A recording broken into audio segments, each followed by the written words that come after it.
श्री हनुमान जी महाराजाधिराज की भावमयी उपस्थिति में उन्हीं की मंगलमयी प्रेरणा से श्री राम कथा सुधा सागर में हम लोग मन शरीर से अवगाहन लाभ प्राप्त करें, उसके पूर्व बड़े प्रेम से श्री भगवान नाम संकीर्तन मिलजुल कर मस्ती के साथ बोले। जय सिया राम, जय जय सिया राम,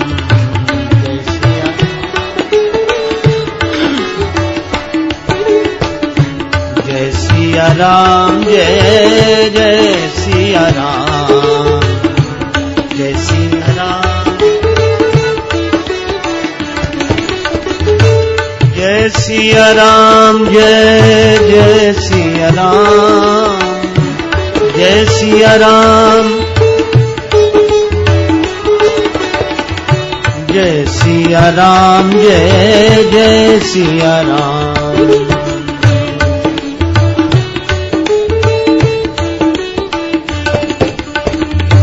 जय सिया राम, जय जय सिया राम,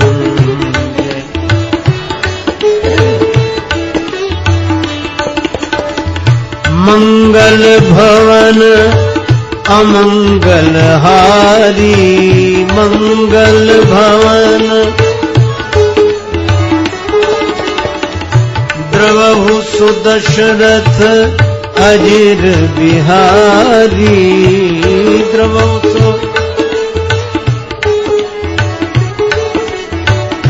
जय सिया राम, जय जय सिया राम, जय सिया राम।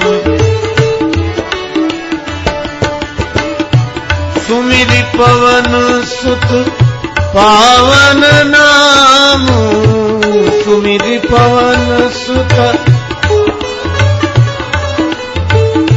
अपने बस करी राखे राम, अपने बस। जय सिया राम, जय जय सिया राम,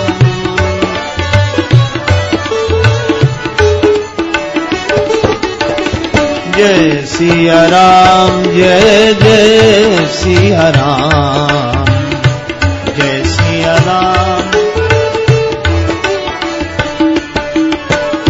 जय सिया राम, जय जय सिया राम, जय सिया,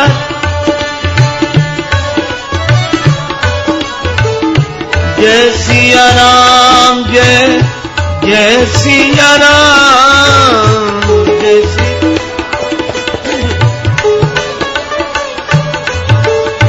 जय सिया राम, जय जय सिया राम,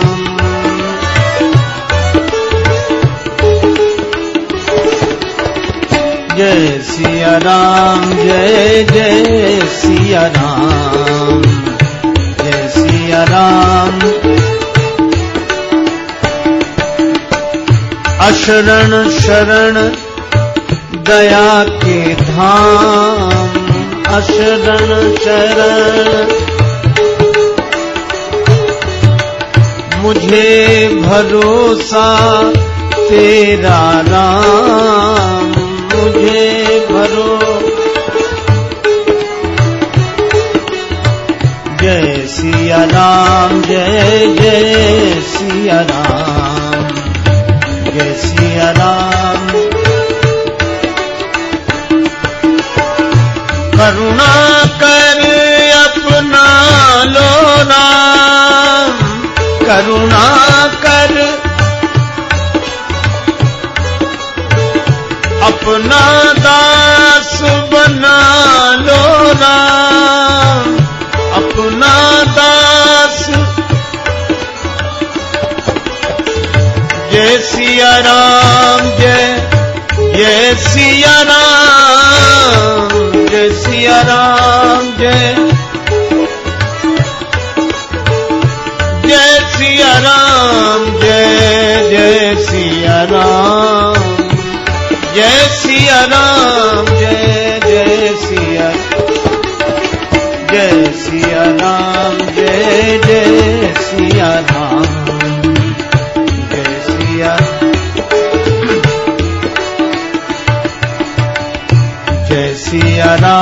जय जय सिया राम।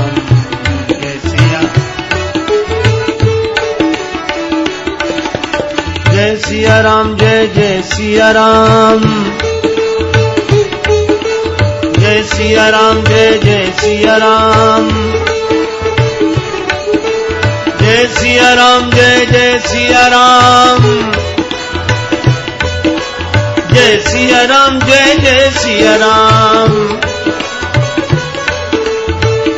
जय सिया राम, जय जय सिया राम।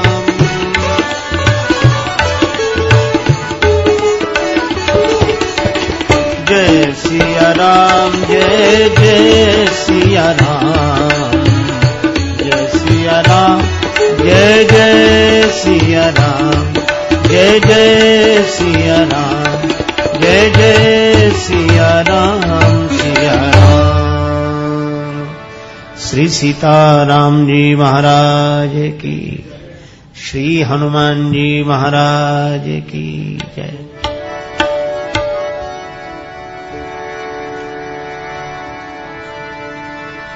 संत शिरोमणि तुलसी के चरणों में झुका कर माथा गाता हूँ श्री राम आपकी मैं भी गौरव गाथा। नाथ आपके गुण गायन की नहीं है मुझ में क्षमता, किंतु कहा लेगी बालक से माँ सीता की ममता। श्री हनुमान जी महाराज की, श्री तुलसीदास जी महाराज की।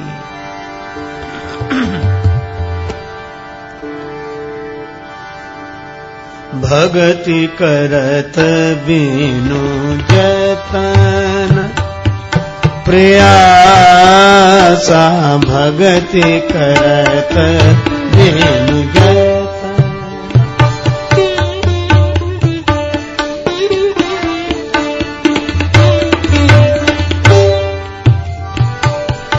संस्कृति मूल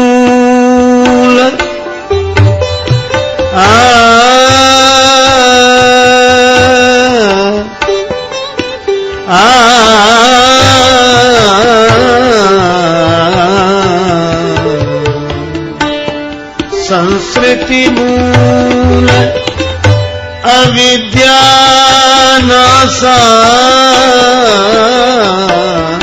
करत बिनु जतन।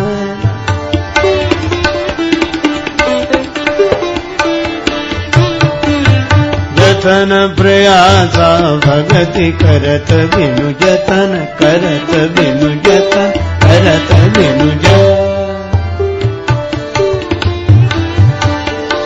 संस्कृति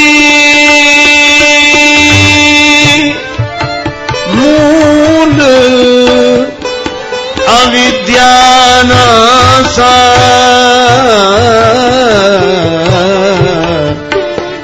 भगति करत बिनु जतन, करत बिनु जतन, करत बिनु।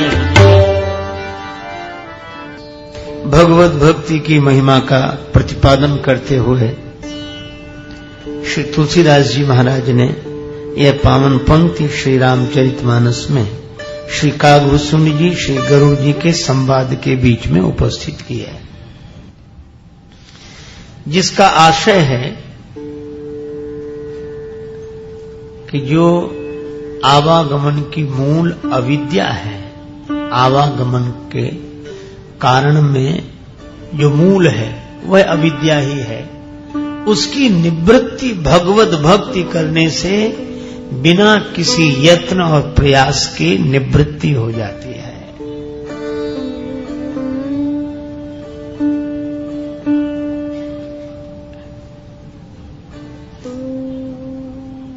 भक्ति की महिमा का प्रतिपादन किया गया है।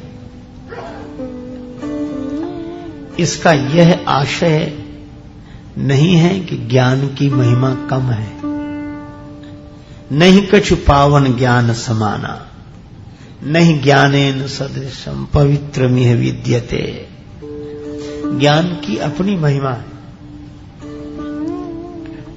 पर भक्त को वह ज्ञान भी अनायास प्राप्त हो जाता है।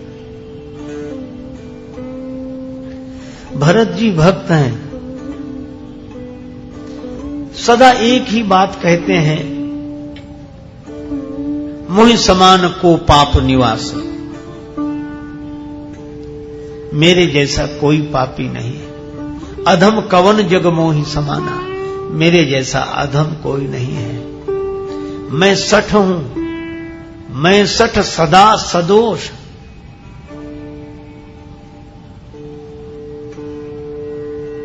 ऐसे परम भक्त श्री भरत, जो दैन्य भाव और कार्पण्य के कारण सदा अपने को पतित के रूप में देखते हैं, अधम के रूप में देखते हैं। पर आप आश्चर्य करेंगे, एक दिन श्री भरत जी कुछ पूछना चाहते थे, पर संकोच के मारे प्रभु से कह नहीं पा रहे थे। तो श्री हनुमान जी ने कहा, नाथ भरत कछु पूछन चाहि। श्री भरत कुछ पूछना चाहते हैं। भगवान ने एक ही बात कही, भरत पूछना चाहते हैं तो कह क्यों नहीं रहे? प्रश्न करत मन सकुचत आहि, मन में संकोच है। तो भगवान बोले, तुम जानहु कपि मोर सुभाऊ, भरतहि मोहि की अंतर काऊ। भगवान बोले, हनुमान जी आप तो मेरा स्वभाव जानते हैं, मुझ में भरत में कोई अंतर नहीं। अब पूछो भरत क्या पूछना है? मुझ में और तुम्हारे स्वरूप में कोई अंतर नहीं, एक ही है। अब पूछो क्या पूछना है? आप आश्चर्य करेंगे, जो श्री भरत बराबर कहते हैं कि मैं नासमझ हूं, मैं पतित हूं, मैं अधम हूं, वही भरत कहते हैं, नाथ न मोहि संदेह कछु, सपने हूं शोक न मोह। महाराज मुझ में कोई संदेह नहीं है, और शोक मोह तो स्वप्न में भी नहीं है मेरे स्वरूप में। भगवान ने कहा कि ये स्थिति कब से मिल गई? बोले, जब से आपने कह दिया कि भरत ही मोहि की अंतर काऊ, तो केवल कृपा तुम्हारे ही चिदानंद संदोह। और यह जो उस ब्रह्मानंद की अनुभूति है, दिव्य ज्ञान की स्थिति है, एक क्षण में हो गई। भगवान ने कह दिया, भरत ही मोहि की अंतर काऊ। तो भक्त के लिए प्रभु संकल्प करें तो उसे आत्म स्थिति सहज प्राप्त हो जाती है। और यही श्री लक्ष्मण जी के साथ हुआ। पहली बार शक्ति लगी, सुखेन वैद्य को बुलाया, संजीवनी बूटी लेने हनुमान जी गए। श्री राघवेंद्र बहुत भाव विह्वल होकर रोते रहे। लेकिन दूसरी बार लक्ष्मण जी को जब शक्ति लगी, सब वानरों ने सोचा फिर सुखेन वैद्य को बुलाया जाएगा, फिर संजीवनी बूटी की व्यवस्था होगी और राम जी रोएंगे।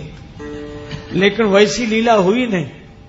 जैसे ही लक्ष्मण जी मूर्छित हुए, भगवान ने कहा कि उठ बैठो। लक्ष्मण अपने स्वरूप का चिंतन करो, तुम कृतांत भक्षक सुनता था, तुम तो काल के भी काल हो, अपने स्वरूप का चिंतन करो। इस मूर्छा की अपने में कल्पना क्यों कर रहे हो? और सुनत वचन उठ बैठे कृपाला। लक्ष्मण जी उठकर खड़े हो गए। तो यह जिसके लिए स्वामी राम तीर्थ बोलते हैं, मौत की भी मौत आएगी जब मेरी मौत आएगी। श्री कबीरदास जी कहते हैं, राम मरे तो हम मरे, नहीं तो मरे बलाए, अविनाशी की गोद में मरे न मारा जाए। यह जो ज्ञान की दिव्य स्थिति है, यह भी भक्तों को प्राप्त हो जाती है। भगवान की कृपा से। इसलिए भक्ति की महिमा है कि बिना किसी यत्न के, बिना किसी प्रयास के सरल चित्त होकर जो भगवान की शरण में चला जाता है, भगवत भक्त हो जाता है, भगवान स्वयं कहते हैं तेसाम हम समुद्धरता मृत्यु संसार सागरात, उसका मैं उद्धार करता हूं और बुद्धि योग देता हूं। यही बुद्धि योग है। तो भक्त को ज्ञान भी सहजता से प्राप्त हो जाता है। इसलिए भगति करत बिनु जतन प्रयासा, संस्कृति मूल अविद्या नासा। और ऐसी भक्ति की महिमा का गायन संत श्री तुलसीदास जी ने किया और भगवान श्रीमुख से बता रहे हैं कि भक्ति कितने तरह की है। नवधा भगति कहाँ, नवधा भगति कहाँ, सावधान सुन धरु धरु मन मन माही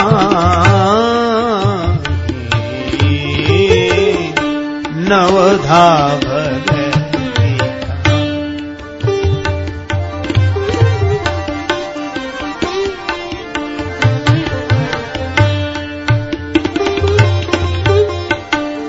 नवधा भगति। नवधा भगति कहूं तो ही पाही। भगवान कहते शबरी मैया मैं 9 प्रकार की भक्ति आपको सुना रहा हूं। उसमें प्रथम भक्ति है, प्रथम भगति संतन कर संगा। सत्संग की सर्वाधिक महत्ता है, सत्पुरुषों का संग करना। अच्छा, कितनी देर करना? यद्यपि एक बार तो यह कहा गया कि जब बहुकाल करिए सत्संगा, पर श्री तुलसीदास जी कहते हैं एक घड़ी आधी घड़ी आधिव में पुण्य आध, तुलसी संगति साधु की कटे कोटि अपराध, संत दरस जिमि पातक टरे, जितना हो जाए। और एक जगह तो कहा कि तात स्वर्ग अपवर्ग सुख धरिय तुला एक अंग, तूल नता ही सकल मिल जो सुख लव सत्संग। अब प्रश्न होता है कि एक और तो कहा गया कि बहुत दिन तक सत्संग करो, तब संशय की निवृत्ति होती है। और कहीं कहीं कहा कि क्षण भर का भी सत्संग मिल जाए तो सौभाग्य है, भगवान की कृपा है। तो क्या क्षण भर का सत्संग लाभ दे सकता है? कई बार ऐसे मन में बात आती है और हम सोचते हैं कि बढ़ा चढ़ाकर बात कह दी गई है, पर नहीं, क्षण भर के सत्संग की भी बड़ी महिमा है। कैसे? आप ऐसे विचार करें कि जैसे कोई मकान 7 साल से बंद हो, खिड़की दरवाजा बंद, ताला लगा, और कोई मकान 7 दिन से बंद हो, कोई 7 घंटे पहले बंद हुआ हो, पर जब उजाला किया जाएगा, उसमें दिया जलाया जाएगा, तो एक क्षण काफी है, चाहे 7 साल से बंद हो, चाहे 70 साल से बंद हो, चाहे 7 मिनट पहले बंद हुआ हो। इसी तरह सत्संग का दिया जब जलता है तो एक क्षण में जलता है, और जन्म जन्म की बिगड़ी हुई बात एक क्षण में बन जाती है। बिगड़ी जन्म अनेक की अबहीं सुधरे आज, होई राम को नाम जप तुलसी तज को समाज। देखो सत्संग की महिमा बताओ। लंकनी मिली हनुमान जी को और बोली क्या, जाने से नहीं मरम सठ मोरा, मोरे आहार जहां लगी चोरा।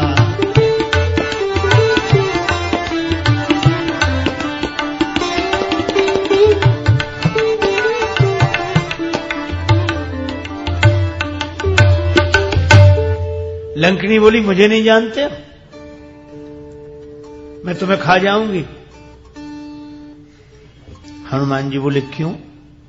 लंकनी बोली मैं चोरों को खाती हूं। हनुमान जी को हंसी लगी कि अगर तू चोरों को खाती है तो सबसे पहले तुझे रावण को खा लेना चाहिए, क्योंकि वही लंका का सबसे बड़ा चोर है।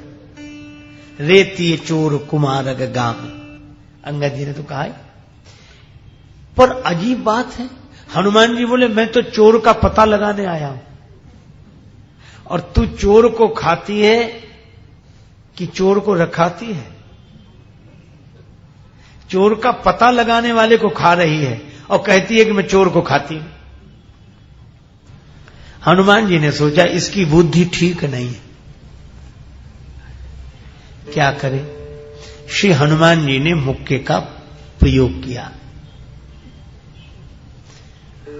और जैसे ही मुक्के का प्रहार किया तो लंकनी गिरी, और गिरते ही रुधिर बमत धरनी धन मनी, उसके मुंह से रक्त निकला। और पुनि संहारी उठी सो लंका, वह लंकनी फिर संभल कर खड़ी हो गई और बोली सत्संग का सुख मिल गया। अब यह बड़ा सांकेतिक सूत्र है। यह हनुमान जी ने जो चोट की, ये चोट क्या है? सदगुरु मेरा सूरमा करे शब्द की चोट। हनुमान जी ने प्रहार किया, और हनुमान जी संत हैं, बिनु हरि कृपा मिले ही नहीं संता, तो संत तो शब्द की चोट करते ही हैं। और जैसी शब्द की चोट हनुमान जी ने की तो लंकनी के मुंह से रक्त निकल गया, जो भीतर भरा था वह रक्त निकल गया, और रक्त माने राग। और जब संत शब्द की चोट करते हैं तो मन के भीतर भरा हुआ जगत का राग बाहर आ जाता है। लंकनी के मुंह से निकला रक्त और लंकनी बन गई विरक्त, राग निकल गया। और सचमुच जब राग चला जाता है तो द्वेष भी चला जाता है, और जहां राग और द्वेष नहीं है उस शांति का अनुभव करने वाला सत्संग की महिमा समझता है। जो सुख लव सत्संग, पर संकेत है कि पुनि संहारी उठी सो लंका, लंकनी संभल गई। वे सौभाग्यशाली हैं जो संत के शब्द की चोट खाकर संभल जाते हैं।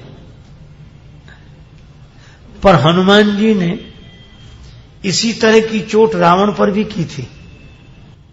सो हनुमान हन्यो मुठिका, और इस शब्द पर ध्यान दें, रावण पर भी हनुमान जी ने मुठिका का प्रयोग किया, और लंकनी पर भी मुठिका एक महाकपि हनी, पर लंकनी तो संभल गई। पुनि संहारी उठी सो लंका, और रावण हनुमान जी से बोला कि हमारा आपका युद्ध हो जाए। हनुमान जी ने कहा कि युद्ध तो हो जाए, पर फैसला कौन करेगा? बहुत देर तक युद्ध होगा। रावण बोला लंबा वाला युद्ध नहीं, एक एक मुक्के का। मैं आप पर प्रहार करूंगा, आप मुझ पर प्रहार करना। हनुमान जी बोले ठीक है, लेकिन एक काम करो रावण। क्या? पहले तुम ही मुक्के का प्रहार करो मेरे ऊपर। रावण बोला मैं क्यों करूं, तुम क्यों नहीं करते पहले मुझ पर मुक्के का प्रहार? हनुमान जी मुस्कुराकर बोले डर ये है कि कहीं मैंने पहले मुक्के का प्रहार कर दिया तो फिर पता नहीं तुम्हारी बारी आती भी है कि नहीं, तुम्हारे मन में ही यह बात रह जाएगी, इसलिए पहले तुम ही मुक्के का प्रहार करो। और रावण ने पूरी शक्ति से हनुमान जी पर मुक्के का प्रहार किया। अब विचार करें हनुमान जी कौन है? का ज्ञान नाम अग्रगण्यम। हनुमान जी संत के स्वरूप हैं, सदगुरु के स्वरूप हैं, ज्ञानियों में अग्रगण्य हैं, और इन पर प्रहार कौन कर रहा है? रावण। और रावण कौन है? विनय पत्रिका की भाषा भाव शैली में मोह दशमौलि तदभ्रात अहंकार, ये रावण मोह का रूप है। और मोह माने अज्ञान। मानस में मोह शब्द का प्रयोग मोहित होने के अर्थ में तो किया ही गया है, पर अज्ञान के अर्थ में शब्द का अधिक व्यवहार हुआ है। तो मोह माने अज्ञान। तो ये अज्ञान का, मोह का प्रहार है संत पर हनुमान जी के लिए बड़ी सुंदर बात आई। वीरासन में बैठ गए, रावण ने प्रहार किया, जान टेक कपि भूमि न गिरा। हनुमान जी वीरासन में विराजमान हुए। वीरासन में क्यों? महा अजय संसार रिपुजीत सकई सो वीर। वह जान टेक, और टेक कर, क्यों? क्योंकि साधु की तो टेक ही है, साधो टेक गही सो गही। कोटि विघ्नते संत कर मन जिम नीति न त्याग। तो हनुमान जी का तो कुछ नहीं बिगड़ा, बैठ गए वीरासन में। आहा, और जो रघुवीर का होकर वीरासन में बैठ जाए उसका मोह क्या बिगाड़ेगा, अज्ञान क्या बिगाड़ेगा। अब रावण तो बार बार आंख बंद करे और खोले। हनुमान जी ने कहा कि परेशान मत हो, हम स्वस्थ हैं, हम स्वस्थ हैं, और जो स्वस्थ हो उसका क्या बिगाड़ेगा यह संसार, स्वस्थ है। एक सज्जन थे, वो विनोद की शैली में बोलते थे, उसका अन्यथा अर्थ न लिया जाए।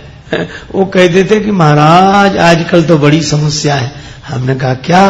बोले ना तो कोई स्वस्थ दिखाई देता, स्व में स्थित हो स्वस्थ, और न कोई गृहस्थ, ग्रह में जो स्थित हो। बोले फिर? बोले अधिकांश कायस्थ दिखाई देते हैं, सब काया में ही स्थित है, काया में स्थित है। और जो स्वस्थ है उसका क्या बिगाड़ है? हनुमान जी ने कहा हम स्वस्थ हैं, लेकिन रावण अब तुम तैयार हो जाओ।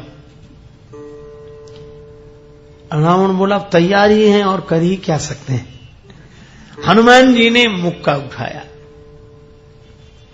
तो मुक्के का जब प्रहार किया तो रावण की क्या हालत हुई, मूर्छित होकर गिर गया। और जब मूर्छा हुई, दूर हुई, तो बोला क्या? कपिबल विपुल सराहन लगा, वाह कमाल कर दिया, आप जैसा बलवान मैंने नहीं देखा, वाह वाह वाह। हनुमान जी बोले मुझे धिक्कार है, मुझे धिक्कार है। क्यों?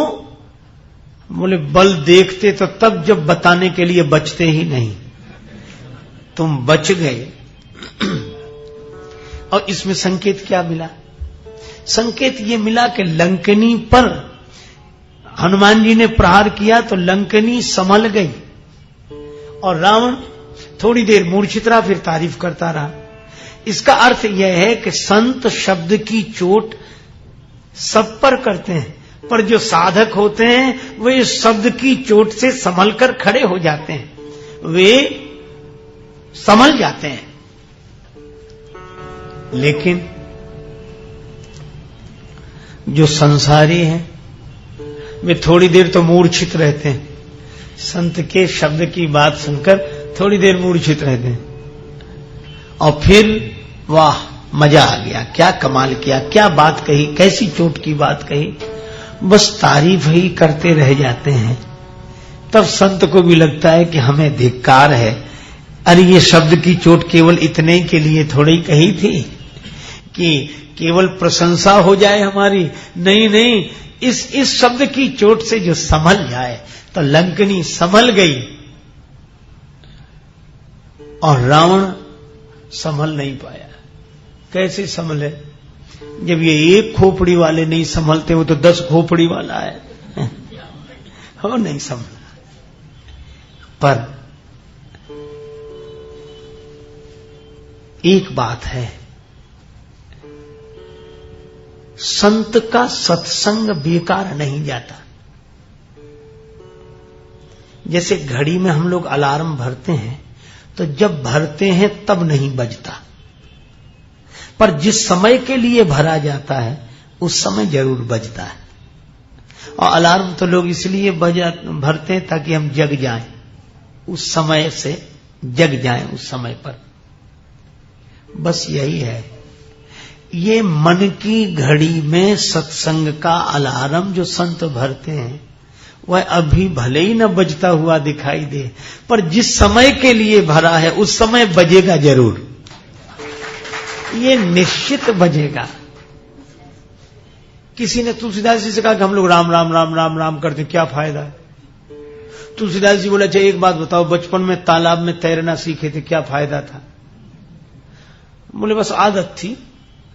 तब बोले ये आदत ही समझ के तो तैरना सीखा था? हाँ। और मान लो कहीं किसी नदी की धारा में बह गए, संकट आ गया, तो बचपन का जो तैरना सीखा था वह सहयोगी बन जाता है। राम नाम को सुमिरिवो तुलसी वृथा न जाए, लरिकाई को तैरिवो आगे होत सहाय। इसी तरह सुना हुआ सत्संग व्यर्थ नहीं जाता। और रावण के साथ भी यही हुआ। रावण को भी गुरु जी मिले, शंकर भगवान, और इसीलिए सब सोचते थे कि क्या होगा क्या होगा। शंकर जी कहते थे सत्संग व्यर्थ नहीं जाएगा, अब समय की प्रतीक्षा है। और सचमुच समय की प्रतीक्षा में वह हुआ कि रावण ने जिंदगी भर भगवान का नाम नहीं लिया, बल्कि वो परहेज करता तो भगवान के ही नाम से, कि धोखे से भी न निकल जाए। जो भी मिलता है उससे यही कहता, कौ तपस्विन के बात बहोरी, तपस्वियों का क्या हाल है। लक्ष्मण जी तक का तो नाम नहीं लेता, लघु तापस कर बाग विलासा।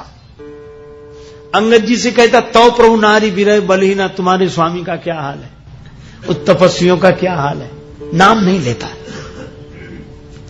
लेकिन अद्भुत बात है, जब रावण मरने लगा, अंतिम बाण लगा, तब गरजेऊ मरत घोर रव भारी, कहां राम रन हतों पचारी।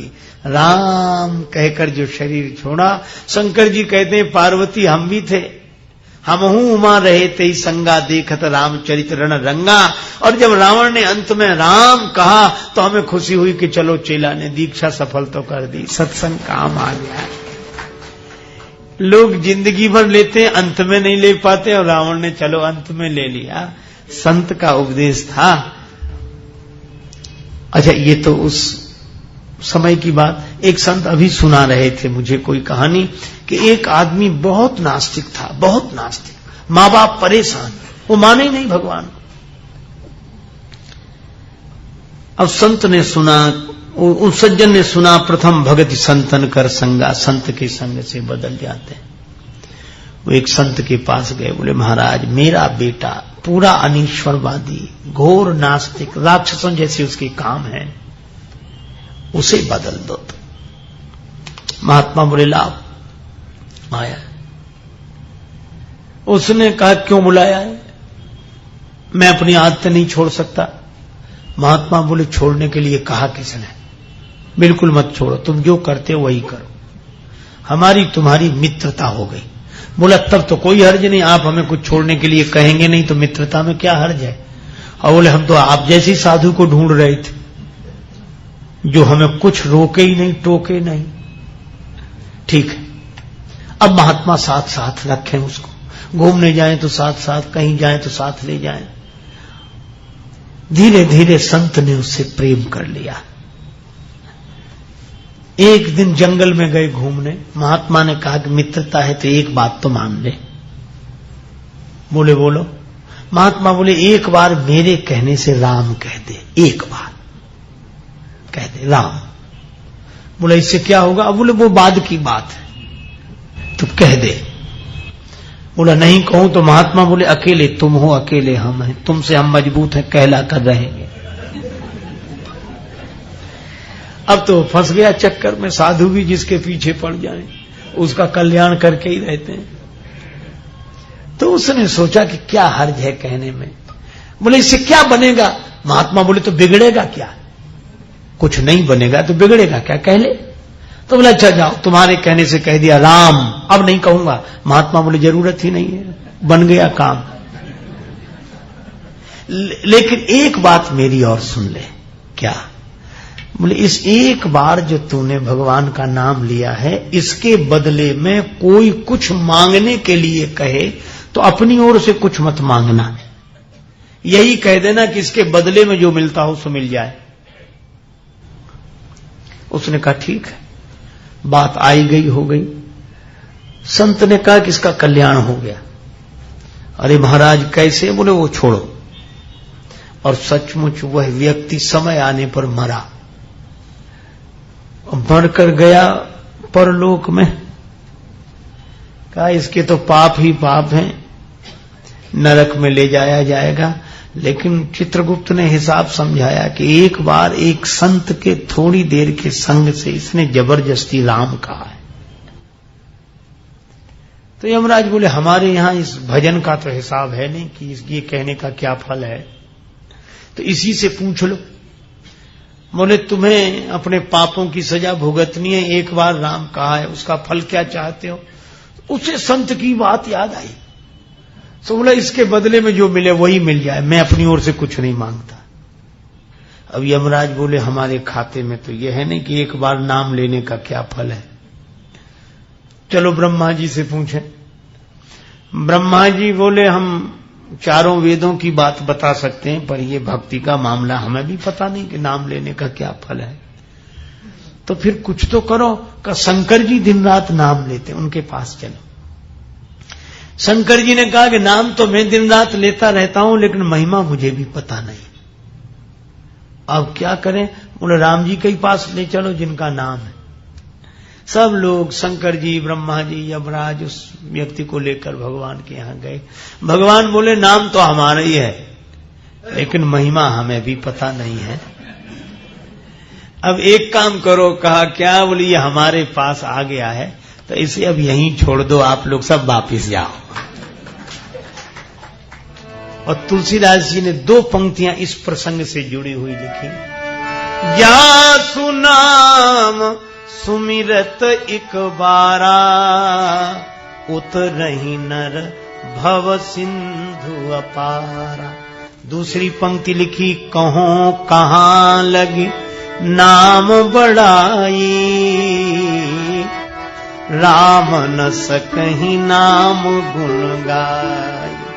लेकिन जिस जीवात्मा का कल्याण हुआ वो कह रहा था, मोरे मन प्रभु अस विश्वासा, राम ते अधिक राम कर दास।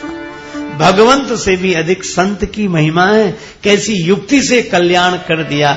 इसीलिए प्रथम भगति संत कर संगा, प्रथम भगति संत।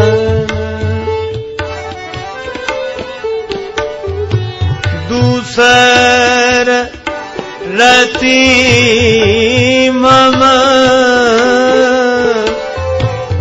कथा प्रसंगा,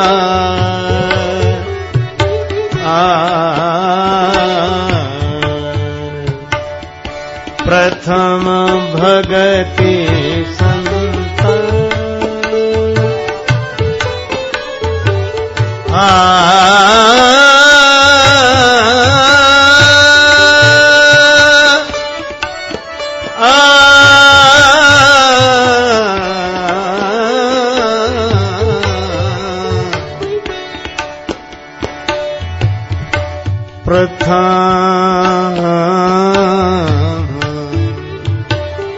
प्रथम भगति संत, भगति संतन, भगति संत। अनेक उदाहरण हैं। प्रथम भगति संतन कर संगा, दूसर रति मम कथा प्रसंगा। पहली भक्ति है संत महापुरुषों का संग करना, दूसरी भक्ति है भगवान की कथा में प्रीति होना। और प्रीति कैसी? जैसे संत की महिमा भगवान से भी अधिक है, इसी तरह भगवत कथा की महिमा भी भगवान से अधिक है। जब भगवान श्री राघवेंद्र लीला संवरण के क्षण में साकेत प्रस्थान करने लगे, अपने स्वधाम गमन के लिए उद्यत हुए, श्री हनुमान जी से कहा कि चलो। हनुमान जी बोले कहां? भगवान बोले अब ये अवतार काल पूरा हुआ, अपने धाम चलते साकेत। हनुमान जी बोले कि प्रभु चलें तो, पर एक बात बताओ, क्या वहां आपकी कथा कब होती है? साकेत में आपकी कथा का समय कौन सा है, कब होती कथा? भगवान बोले कि वहां कथा नहीं होती, वहां तो हम ही होते। कथा, बोले कथा यहां होती है, और साकेत में हम जब स्वयं हैं तो वहां कथा होती नहीं, हम तो हैं ही। हनुमान जी ने सिर झुकाकर अत्यंत संकोच से हाथ जोड़कर कहा कि प्रभु तब आप ही पधारो, हम साकेत नहीं जाए। पहली बार शायद श्री हनुमान जी ने भगवान की आज्ञा की अवहेलना इस रूप में की हो, मैं नहीं जाऊंगा, साकेत नहीं जाऊंगा। वहां भगवान बोले तो आओगे नहीं? बोले हाँ आऊंगा, बाद में कब? धरती पर कब तक रहोगे? श्री हनुमान जी बोले प्रभु जब तक आपकी कथा इस धरती पर रहेगी मैं ये धरती छोड़कर नहीं जाऊंगा, जब तक आपकी कथा। भगवान ने कहा कि हम साक्षात तुम्हारे सामने खड़े हैं और हमसे ज्यादा हमारी कथा की महिमा, यह बात समझ में नहीं आई। श्री हनुमान जी ने कहा कि प्रभु एक बात है। क्या? बोले जहां आप रहते हैं साकेत में, वहां जरूरी नहीं कि आपकी कथा हो। जहां आप होते हैं वहां यह जरूरी नहीं कि आपकी कथा वहां हो, लेकिन यह बात निश्चित रूप से सत्य है कि जहां कथा होती है वहां आप अवश्य होते हैं। जहां आप होते हैं वहां कथा हो यह आवश्यक नहीं है, लेकिन जहां कथा होगी वहां आप अवश्य रहेंगे। किसने कहा? संत ने कहा है। कौन से संत ने?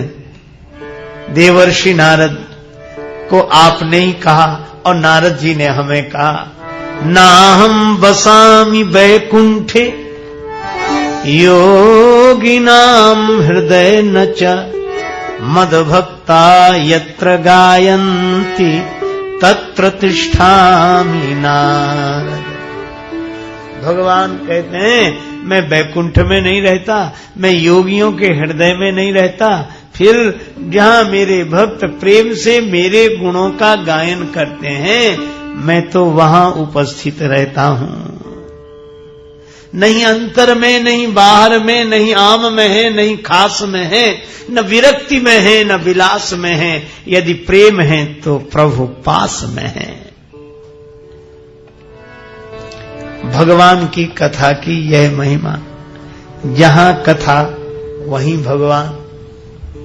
इसीलिए भक्त लोग भगवान को ढूंढने नहीं जाते, भगवान के गुणों को अपने हृदय में ले आते हैं, भगवान प्रकट होते। शंकर भगवान कथा के लिए बैठे, पार्वती जी ने कहा जो मुँह पर प्रसन्न, जो मुँह पर प्रसन्न सुख रासे प्रसन्न जानिए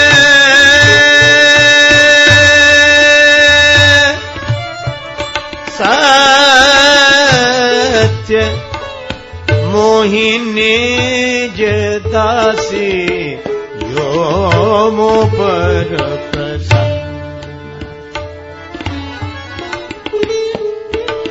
तो प्रभु हरहु मोर अज्ञान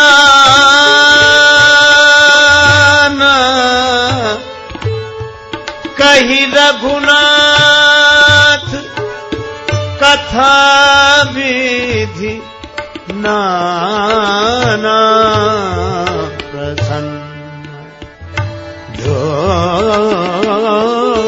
मो पर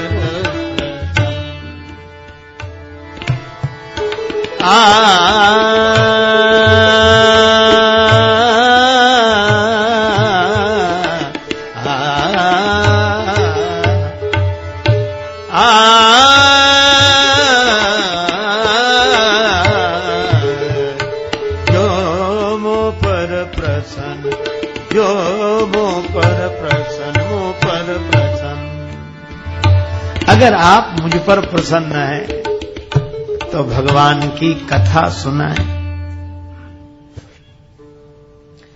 शंकर भगवान क्या करते हैं? हरहि राम चरित सब आए। भगवान के जितने चरित्र हैं, प्रसंग हैं, वे शंकर जी के हृदय में आ गए। अच्छा, भगवान की कथा हृदय में आ गई, इसकी पहचान क्या है? हरहि राम चरित सब आए,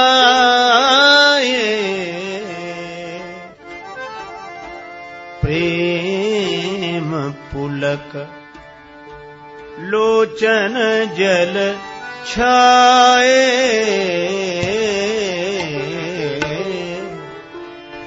जैसे ही भगवान के चरित्र शंकर जी के हृदय में आए तो प्रेम पुलक लोचन जल छाए, शरीर रोमांचित हो गया, नेत्रों में प्रेम जल भर आया। अगर नेत्रों में प्रेम जल है, शरीर में रोमावली है, रोमांच हो रहा है शरीर, तो समझ लो भगवान की कथा मन में आ गई है। भगवत कथा जब मन में आती है तब ऐसी दशा होती है। जिसे एक बार जीवन में प्रभु का प्यार मिलता है, उसे बस आंसुओं के हार का उपहार मिलता है।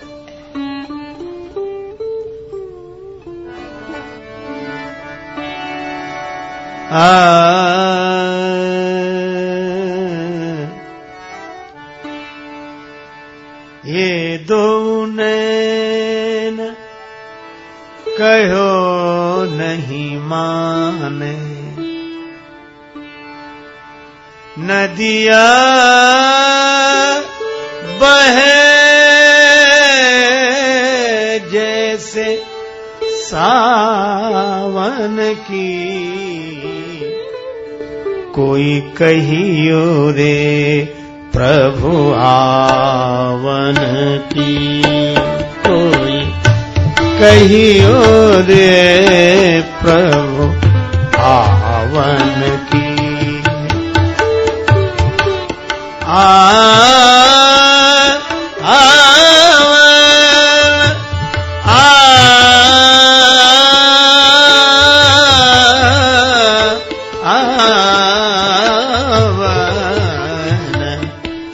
कहियो रे प्रभु आवन की।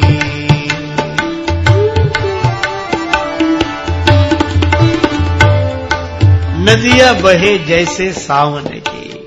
भगवान के गुण जिसके हृदय में होंगे वही पुलकित होगा, उसी के नेत्रों में प्रेम जल भरा होगा।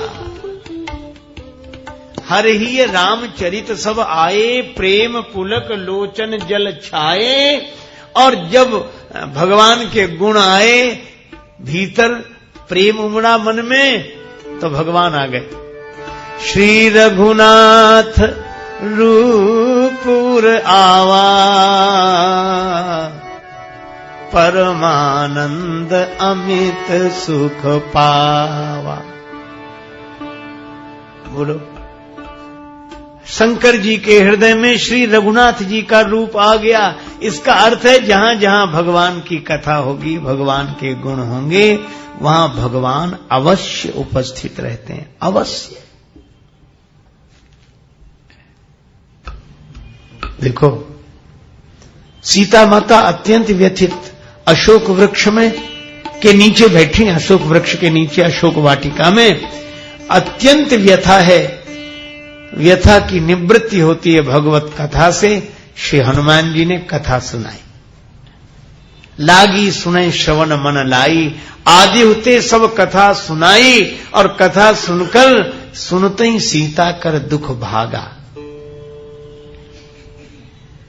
जानकी माता बोली, बड़ी कृपा, जिसने इतनी सुंदर कथा सुनाई वो सामने आ जाए। हनुमान जी तो बड़े विनम्र हैं, तो बोले माता बस कथा ही सुंदर है, कथा कहने वाला तो बिल्कुल बंदर है, ये छिपा ही रहे सो अच्छा। जानकी मैया बोली नहीं, बंदर ही सही पर आ जाए, क्योंकि बंदर भी अगर भगवान का है तो सुंदर है, क्योंकि नाचते तो हर कोई है, पर जो राम जी के नचाए नाचे वे बंदर भी सुंदर हैं।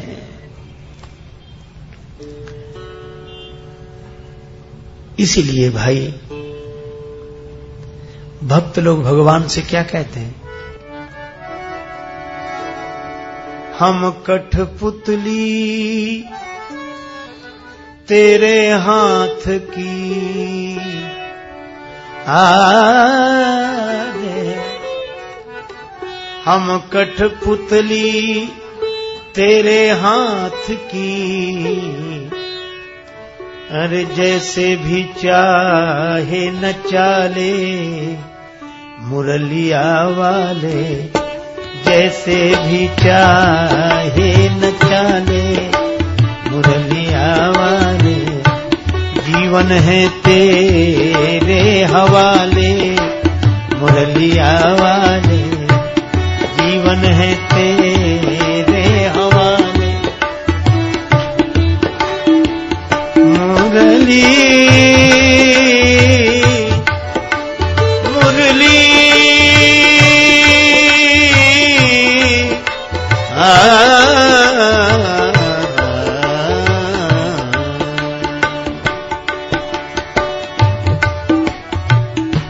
जीवन है तेरे हवाले मुरलिया वाले, जीवन है तेरे हवाले।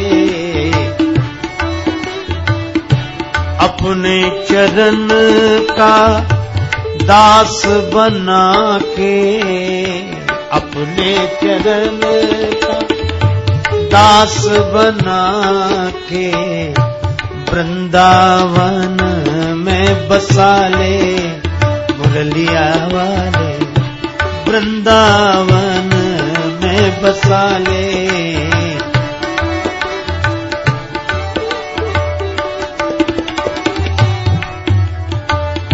हम मेरे अपने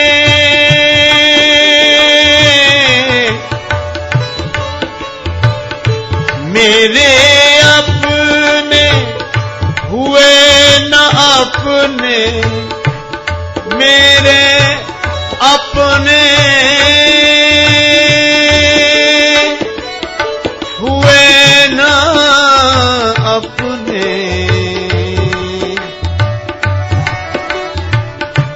अब तो तू ही अपना ले मुरलिया वाले, अब तो तू ही अपना ले। जन राजेश की, जन राजेश की, जन राजेश की अर्ज यही है, कर गए कंठ लगा ले मुरलिया वाले, जीवन है तेरे हवाले। जैसे भी चाहे नचाले मुरलिया वाले, जैसे भी चाहे नचाले मुरलिया वाले, जीवन है तेरे हवाले। और जो नाचता है वही तो बंदर है। हनुमान जी तो इसीलिए बंदर बने क्योंकि वे राम जी के बंदर हैं, राम जी जैसा नचाए।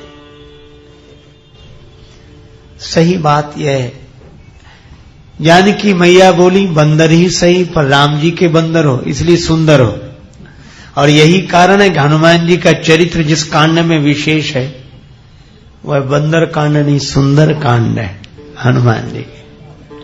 हनुमान जी सामने आए, जानकी माता को कथा सुनाई। राम दूत मैं मातु जानकी, सत्य शपथ करुणा निधान की। कपि के वचन सप्रेम सुनि उपजा मन विश्वास। जाना मन क्रम वचन यह कृपा सिंधु कर दास। हनुमान जी बोले माता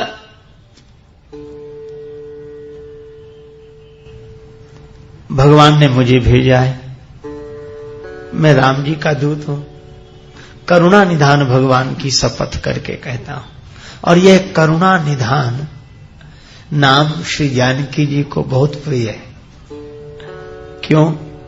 क्योंकि ये प्रथम दर्शन श्री राघवेंद्र का जब माता मैथिली को हुआ तो गौरी माता ने अपने आशीर्वाद के वचनों में यह नाम दिया। मन जाहि राच्यो मिली ही सोवर सहज सुंदर सामरो करुणा निधान सुजानशील स्नेह जानत लावरो। जानकी मैया ने प्रभु का यही नाम अपने मन में बिठा लिया, करुणा निधान। और इसीलिए श्री तुलसीदास जी वंदना करते हैं तो वे भी यही कहते हैं, जनक सुता जग जननी जानकी अतिशय प्रिय करुणा निधान की। और जब मानो हनुमान जी गए तो कहा कि श्री जानकी जी के पास ये अंगूठी ले जाओ। और ये अंगूठी उनकी मेरे पास कब से है? केवट को उतराई देने के लिए दी थी। केवट ने तो नहीं ली, मेरे पास रह गई। तो राम जू ने कपि पुंजन में सुत अंजनी को अपनाई के भेजो। माथे पे हाथ की छाह करी कर मूंदरी हाथ गहाई के भेजो। राजस बैन न बोल सके तब नैनन नीर बहाई के भेजो। संकट सिंह को काटिवे को हनुमान ही बाण बनाई के भेजो। जिम अमोघ रघुपति कर पाना। श्री हनुमान जी मुद्रिका ले आए और मुद्रिका दी तो मानो केवट की कथा सुना दी। और करुणा निधान नाम लिया तो पुष्प वाटिका की कथा याद दिला दी। सीता माता समझ गई यह राम जी का दास है। लेकिन जानकी माता बोली, आहा नाथ हो निपट बिसारी, भगवान ने मुझे भुला दिया। हनुमान जी बोले, नहीं माता, भगवान ने आपको नहीं भुलाया। भगवान अपने जन को कभी भुला ही नहीं सकते। सीता मैया बोली, इसका क्या प्रमाण है कि भगवान ने नहीं भुलाया? जानकी मैया से हनुमान जी ने पूछा कि मैया इसका क्या प्रमाण है कि भगवान ने भुला दिया है? सीता मैया बोली, इंद्रपुत्र जयंत ने कौआ बनकर मेरे चरण में चंचु का प्रहार किया था तो भगवान ने उसके पीछे बाण लगा दिया। चरण में चोंच का प्रहार करने वाले के पीछे बाण और हरण करने वाला अब तक आराम से बैठा है। इसलिए लगता है कि भगवान ने भुला दिया। मां, भगवान के पास उस समय क्या धनुष बाण रखा था? उस समय तो प्रभु आपकी गोद में सिर रखकर शयन कर रहे थे जब जयंत कौआ बनकर आया। कथा तो मुझे भी भगवान ने सुनाई थी। सीता भैया बोली, नहीं हनुमान, धनुष बाण तो नहीं था, लेकिन प्रभु मेरा श्रृंगार कर रहे थे तो उन्होंने पुष्पों के आभूषण बनाए थे। तो लकड़ी की छोटी छोटी सींग और पुष्प, इनसे आभूषण तरह तरह के बनाए थे।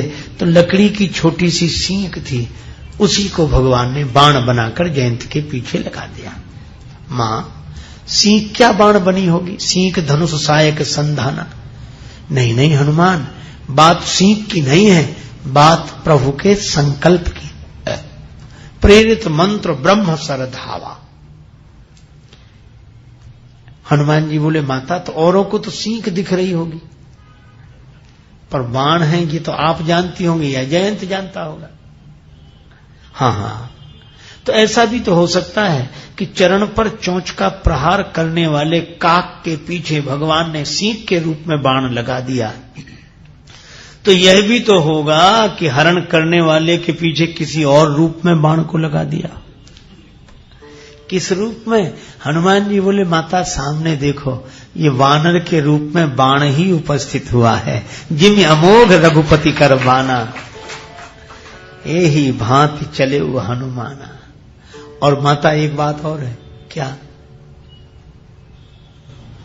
भगवान इतने कृपालु हैं, इतने कृपालु हैं कि आप निरंतर भगवान के नाम का स्मरण करती हैं, भगवान के गुणों का चिंतन करती हैं, भगवान की कथा श्रवण करके भरोसा रखती हैं, तो भगवान का बाण ही नहीं आया है, भगवान भी आए।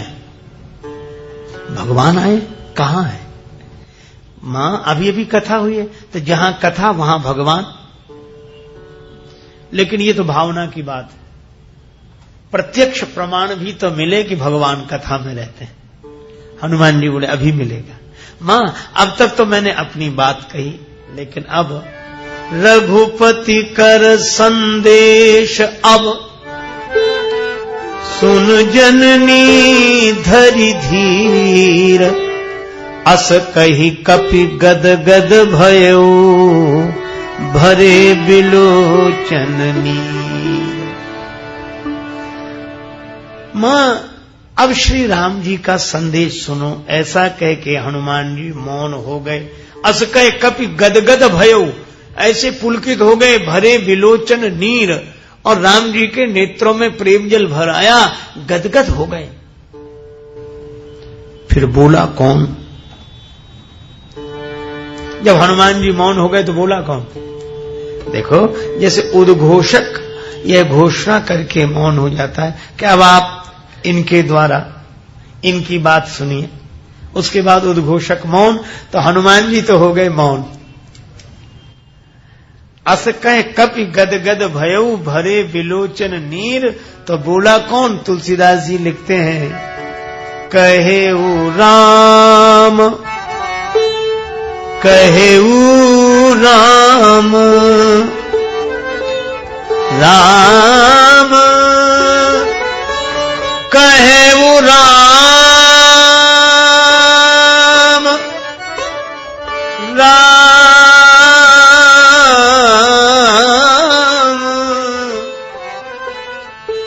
राम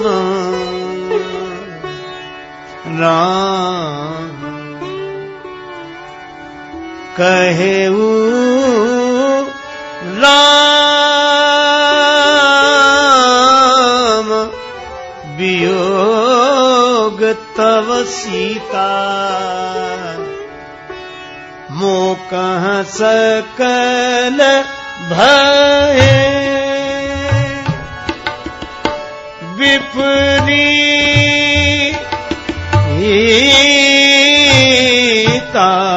कहेऊ राम वियोग,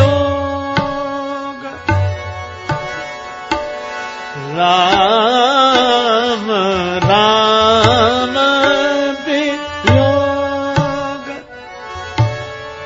राम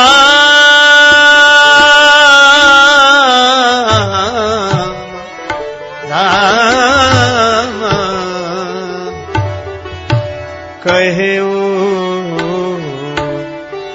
राम वियोग। राम जी बोले, कहेऊ राम। अच्छा, राम जी कहां थे जो बोले? वहीं थे।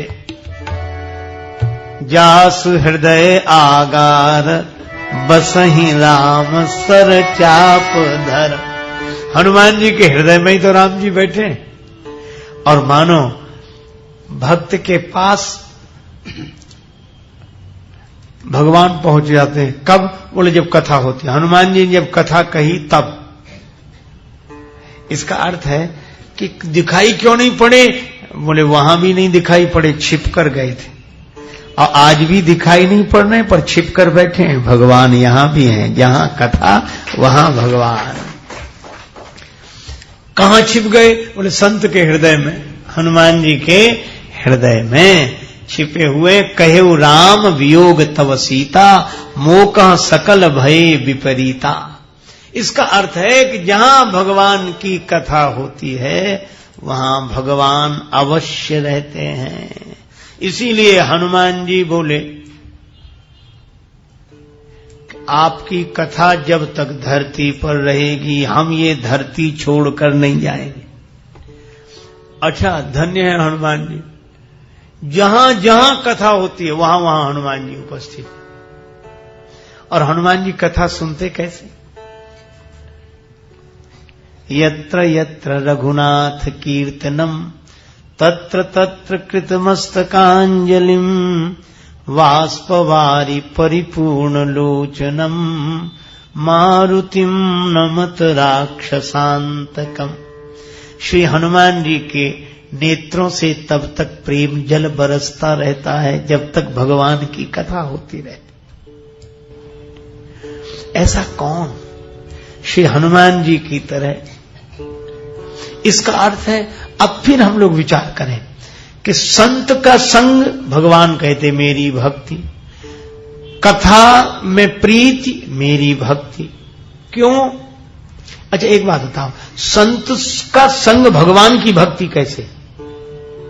कथा में प्रीति भगवान की भक्ति कैसे? इसलिए कि वहां भगवान है, संत के भीतर भगवान छिपे हुए हैं। इसीलिए संत की भक्ति भगवान की ही भक्ति है। अच्छा, ऐसे तो भगवान सबके भीतर हैं तो, पर अंतर है संत में और हम जैसे आदमी में। क्या अंतर है? कि यूं तो घट घट साईं रमि रहा, घट घट साईं रमि रहा, सूनी सेज न कोय, और बलिहारी व सेज की जाघट परगट होए। जिस घट में प्रकट हो जाए, और संत का घट ही वह घट है जिसमें परमेश्वर प्रकट हो जाते हैं। क्यों? प्रेम ते प्रकट हो ही मैं जाना, भगवान प्रेम से प्रकट होते हैं। इसलिए बाहर से दिखता है संत, बाहर से दिखते हैं संत, पर उसके भीतर बैठे हुए हैं भगवंत। क्योंकि संत को लगता ही नहीं कि हमारा कुछ है, सब कुछ भगवान का है, सब कुछ भगवान का है, सब कुछ भगवान का है। और सब कुछ भगवान का है कहते कहते चित्त की एक ऐसी दशा हो जाती है कि सब कुछ भगवान का है। इतना ही नहीं, सब कुछ भगवान है, सब कुछ भगवान है। ऐसी, इसीलिए ऐसी स्थिति वासुदेव सर्वमिति स महात्मा सुदुर्लभा। ऐसे संत का संग भगवान की भक्ति है। संत यहां है वहां भगवान है। जहां जहां बछड़ा चले तहां चली जावे गैया, और कहे दादू जहां चले संत जन तहां तहां जाए रमैया। और इसीलिए संत का संग भगवान की भक्ति है। भगवान की कथा जहां है वहां भी भगवान है। इसलिए दूसर रति मम कथा प्रसंगा। अब भगवान तीसरी बात कहते हैं,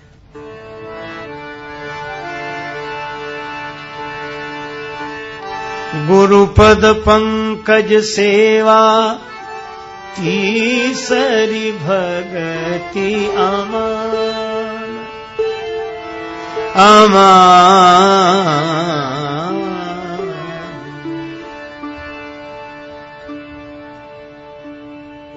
आहा, गुरुदेव के चरण कमलों की सेवा, यह तीसरी भक्ति है, तीसरे तरह की भक्ति है। लेकिन नवदा भक्ति की यह विशेषता है कि इसमें हर भक्ति के साथ शर्त लगाई गई। प्रथम भगति संतन कर, साथ ही नहीं संगा, उनमें लगाव हो जाए। दूसरा यानी कि मेरी कथा सुन ली, नहीं, रति मम कथा प्रसंगा, रति की शर्त है, प्रीति हो।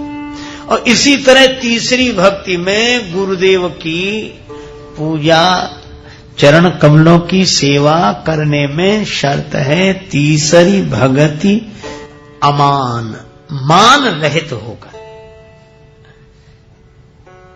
गुरुदेव की चरण कमल की सेवा मान रहित होकर करें।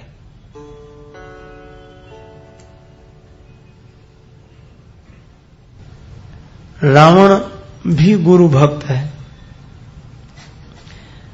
और ऐसा भक्त है कि उस जैसा कोई नहीं हो, तो सिर काट काट कर चढ़ाता है, सिर काट कर चढ़ा दिए पर सिर झुकाया नहीं।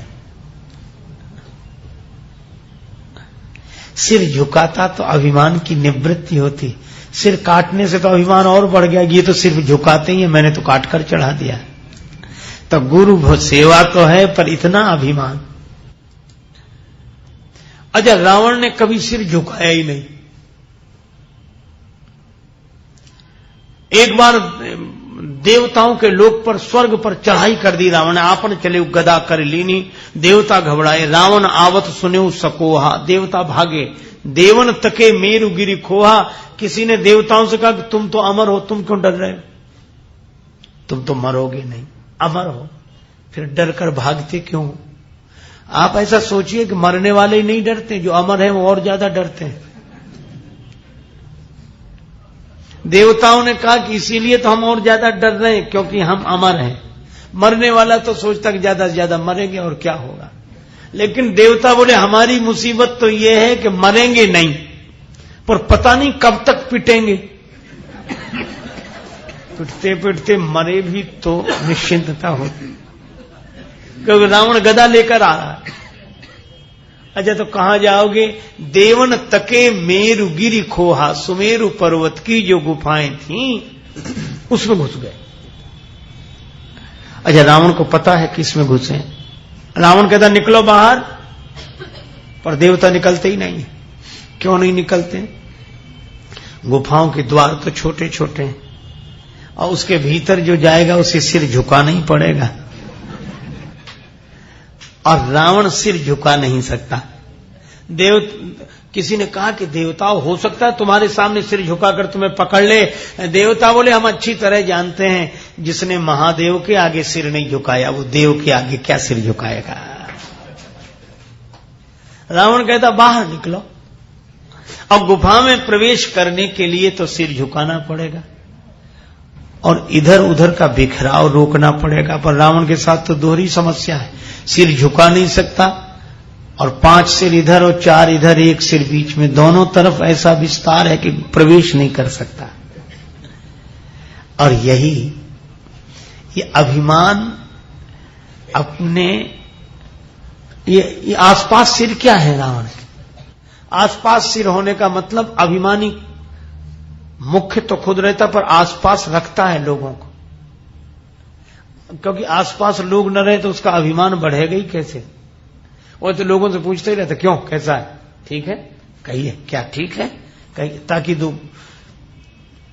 एक बार तो एक सज्जन बहुत पूछते क्यों, कैसा, ठीक है, ठीक है। एक आदमी उब गया तो उसे लगा कि हम लिख कर रख लें, कहां तक बोले, तो जैसे कहे क्या है तो तुरंत दिखा दे ठीक है, बहुत अच्छा। क्या करें?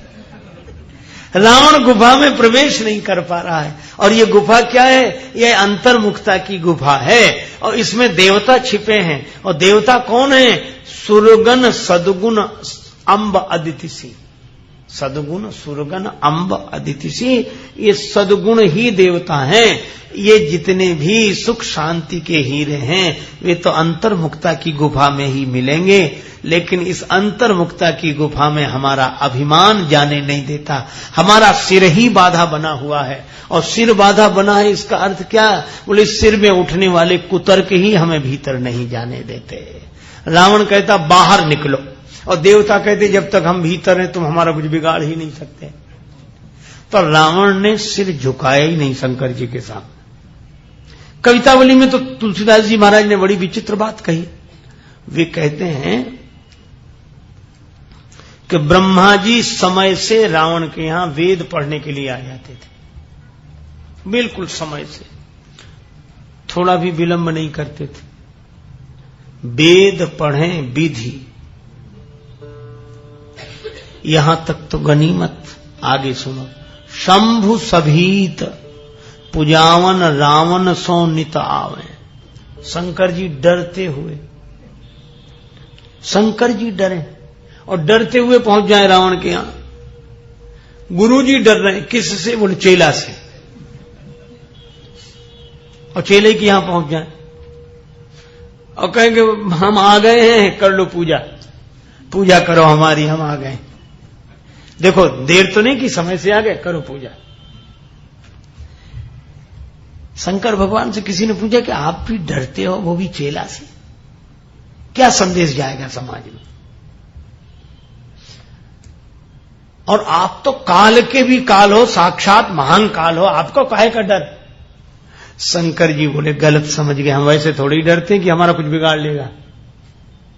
फिर शंभु सभी डरते क्यों?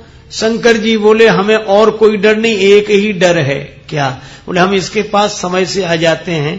क्यों? बोले डर यह है कि कहीं ये हमारे यहां ना आ जाए, बस यही डर है, और कुछ डर नहीं है, ये हमारे यहां ना आ जाए। अच्छा आएगा तो करेगा क्या? अरे करेगा, आते ही है सिर काटना शुरू करता है। इतना दो, नहीं तो नंबर 1, और सिर है 10। बड़ी मुसीबत है। शंकर जी बोले अब क्या कहें, किसी दूसरे की छाती पर कोई छुरा रख दे कि इतना दो नहीं तो तुम्हारा सिर काट लेंगे, और दूसरा ढंग ये है कि इतना दो नहीं, अपने ही सिर काट रहे हैं। शंकर जी बोले और ब्राह्मण घर में आके और सिर काटे, और एक सिर हो तो सिर 10-10 सिर काटता है, तो देना ही पड़ता, कहते मत काट, हम दिए दे रहे हैं। नहीं तो शंकर जी बोले कौन घर में ये उपद्रव कराए, हमें यही डर है कि ये हमारे यहां ना आ जाए, इसलिए हम ही इसके पास आ जाते हैं। वेद पढ़े विधि शंभु सभी, तो पुजावन रावण सौनिता आवे। एक दिन रावण गया शंकर जी के यहां, चलो हम भी चलें, गुरु जी रोज आते हैं तो हम भी जाएं। मालूम क्या किया है? जाकर हिमालय पहुंचा और कैलाश को हिलाने लगा। कैलाश शिखर को, कौतुक ही कैलाश कुंडली उखाड़ लिया और ऐसे ऐसे हिलाए, 20 भुजाओं की ताकत है जो हिलाया, तो कैलाश हिला तो शंकर जी भी हिलने लगे। पार्वती जी बैठी थी वो भी, तब पार्वती मैया ने पूछा कि देवादिदेव क्या हो रहा है, ये कैलाश में बड़ी हलचल मची है। शंकर जी मुस्कुराकर बोले चेला आया है। बोले ये कैसा चेला, इतनी हलचल मचा दी? शंकर जी बोले रावण जैसा चेला आवे तो ऐसा ही होता है। बोले रावण जैसा चेला आए और गुरु जी के यहां हलचल न मचे। और रावण ने क्या किया? पार्वती जी ने पूछा ये कर क्या रहा है? शंकर जी बोले प्रणाम कर रहा है। प्रणाम कर रहा? हाँ। और सचमुच ने कैलाश पर्वत उखाड़ लिया और सिर पे रख लिया। किसी ने पूछा क्या कर रहे हैं? बोले गुरु जी को प्रणाम कर रहे हैं। तो बोले ये प्रणाम का कोई तरीका है? प्रणाम तो तब किया जाता है कि चरणों में सिर रखो, तो गुरु जी सिर पर हाथ रखते हैं, कहते उठो बेटा, उठाते हैं। रावण बोला ऐसे तो सब करते हैं, सबकी तरह हमने किया, तो रावण के प्रणाम में औरों के प्रणाम में अंतर ही क्या रहा? तो बोले अब क्या अंतर है?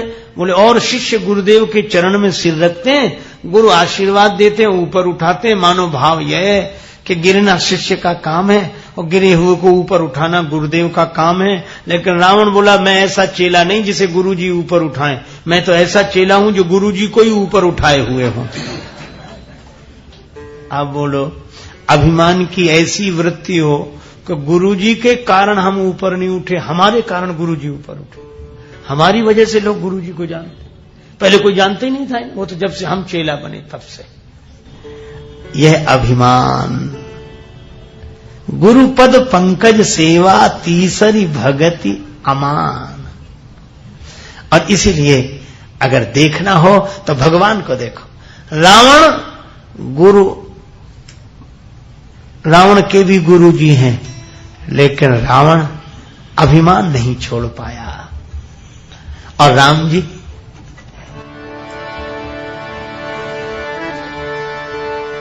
गुरु भक्ति देखो श्री राम जी की। जनकपुर में हैं श्री राम, श्री लक्ष्मण। आधी रात बीत गई, कहत कथा इतिहास पुरानी, कथा इतिहास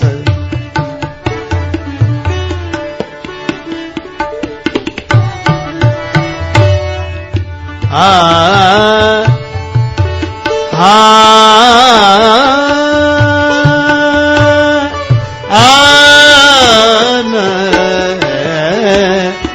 कथा इतिहास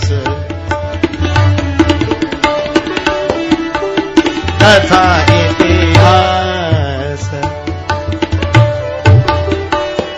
रुचिर रजनी जोग जाम जाम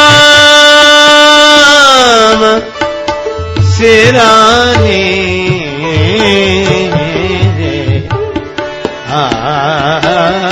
कथा इतिहास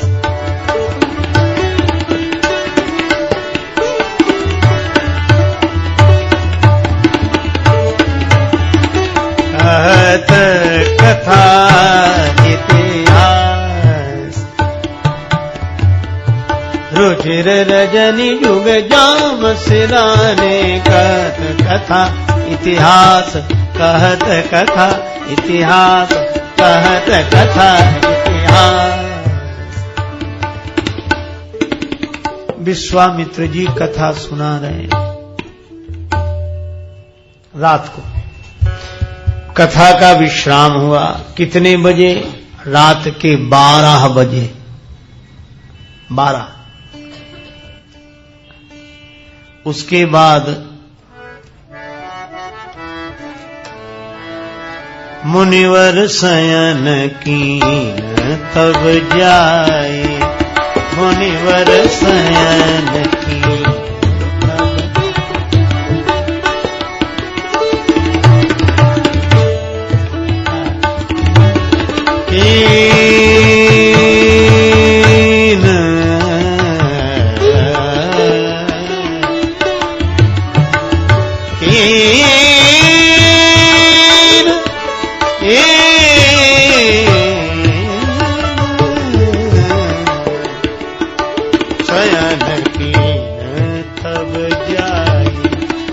मुनिवर शयन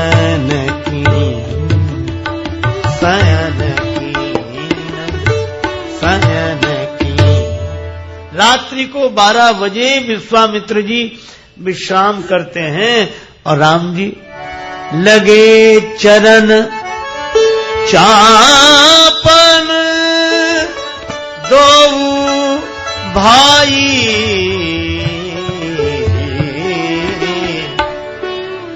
दोनों भैया चरण दबाने लगे।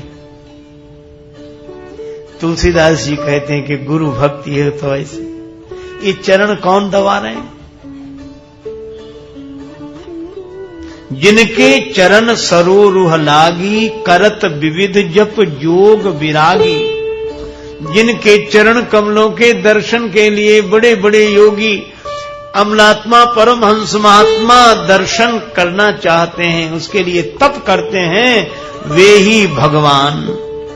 तेई दो बंधु प्रेम जनु जीते गुरुपद कमल पलोटत प्रीते। वे भगवान गुरुदेव के चरण दबा रहे हैं। गुरु विश्वामित्र जी को भी बड़ा संकोच, क्योंकि गुरु जी जानते ये तो भगवान है और मैं तो इनके ही चरणों के दर्शन के लिए गया था। यही विधि देखो पद जाई कर विनती आनो दो भाई। बार बार कहते राम रहने दो, हो गया राम रहने दो। राम जी बोले नहीं गुरुजी। गुरुजी बोले देखो एकांत है, मैं तो जानता हूं कि तुम भगवान हो, तुम्हारे ही चरणों के दर्शन के लिए गया था। राम जी बोले आना तो मुझे चाहिए था आपके पास, पर मैं नहीं आया।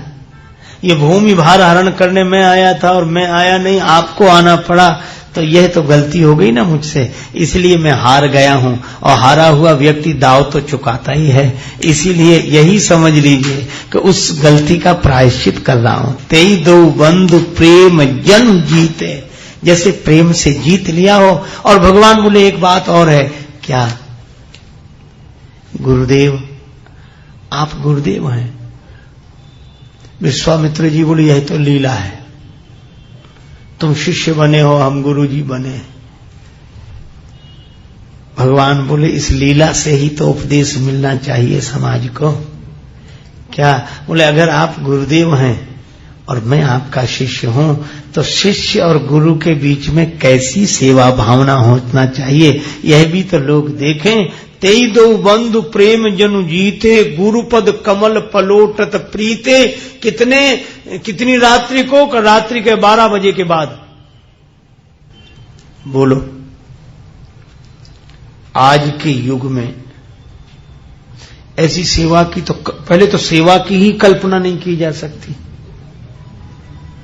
और चलो सेवा की कल्पना भी कोई कर ले तो रात के 12 बजे। कहते करे बस ये महाराज के साथ बड़ी समस्या है। तो हमने पूछा क्या? बोले सो ही नहीं पाते उनके साथ, रात को देर तक जगाते, सवेरे सवेरे फिर कहते कि जगो। अच्छा चलो कोई सेवा कर ले, रात के 12 बजे तक जग भी ले, पर सवेरे पर जागरण भी देखो। बार बार मुनि आज्ञा दीनी, रघुवर जाए शयन तब कीनी। राम जी ने शयन किया तो चापत चरण लखन उर लाए, सभय सप्रेम परम सच उपाए। लक्ष्मण जी राम जी के चरण दबा रहे हैं। भगवान ने कहा पुनि पुनि प्रभु का सो बहुता था, तो पौढ़े उर्धरी पद जल जाता। अब ये सेवक और सेवा का भाव देखें। सबसे बाद में लक्ष्मण जी लेटे हैं, और सबसे पहले उठा कौन? उठे लखन अनिस विगत सुनी, अरुण शिखा धुनि कान। और गुरुते पहले ही जगतपति जागे राम सुजान। लक्ष्मण जी उठे। किसी ने तुलसीदास जी से कहा कि लक्ष्मण जी को उठे क्यों लिखा, जगे क्यों नहीं लिखा? कहते जगे लखन। तुलसीदास जी बोले जगे तो तब लिखें जब वो सोए हों। वे तो इसी डर से नहीं सोए कि कहीं देर न हो जाए, इसलिए सोए भी नहीं लिखा। पौढ़े उर्धरी पद जल जाता। पौढ़े माने लेट गए और सबसे पहले उठ गए। और राम जी गुरुते पहले ही जगतपति जागे राम सुजान। नगर दर्शन के लिए गए तो गुरु जी से आज्ञा लेकर, प्रभु भय बहुरी मुनि सकुचाई। लक्ष्मण जी को डर है, गुरु जी का संकोच है कि नगर देखना चाहते हैं, पर राम जी ने कहा जो तुम्हारा अनुशासन पावो, नगर दिखाई तुरंत ले आवो। गुरु जी अगर आपकी आज्ञा हो तो हम इनको नगर दिखा लाएं। आप विचार करना। गुरु जी पूछते कि कितनी देर में आओगे, जा तो रहे। तब आज का चेला तो यही जवाब देता कि अब आपके मारे भी बड़ी मुसीबत, कहीं जाने दो, आ जाएंगे, थोड़ी देर से आ जाएंगे, आप चिंता मत करो, आप तो आराम करो, आ जाएंगे। पर राम जी क्या कहते हैं? जो राउर अनुशासन पावो, नगर दिखाए तुरंत ले आओ। इनको नगर दिखा के जल्दी आ जाऊंगा। विश्वामित्र जी ने जो शील देखा, जाओ जाई देख आवहु नगर सुख निधान दो भाई, करो सुफल सबके नयन सुंदर बदन दिखाए। और राम जी नगर दर्शन के लिए गए, थोड़ी देर हो गई। लक्ष्मण चलो, बहुत देर हो गई। और डरने लगे भगवान, गुरु जी डांटेंगे, कितनी देर लगा दी। तो ये डर कौन रहा है? तुलसीदास जी ने ऐसी अनोखी बात कही कि ये डरने वाला है कौन? कहा कि जास त्रास डर कहां डर होई, जिनके डर से डर भी डरता है। जिन भगवान के डर से डर भी डरता है, वे भी गुरु जी के डर से डर रहे हैं। भजन प्रभाव दिखावत सोई, यह है गुरु महिमा। अरे इंसान की कौन कहे, गुरुदेव की सेवा करने में भगवान को भगवान होने का अभिमान छोड़ना पड़ता है, तो इंसान क्या जो गुरुदेव की सेवा करते समय अपने होने का अभिमान न छोड़े। गुरुपद पंकज सेवा तीसरी भगति अमान। भगवान की महिमा से भी अधिक गुरुदेव की महिमा है। भगवान ने तो वचन दिया ही था दशरथ जी को मनु रूप में, मैं आऊंगा। और एक बार नहीं, सत्य सत्यपन सत्य हमारा पन सत्य है, मैं आऊंगा। लेकिन जिसके यहां आने का वचन दिया उसका चौथा पन आ गया, नहीं आए।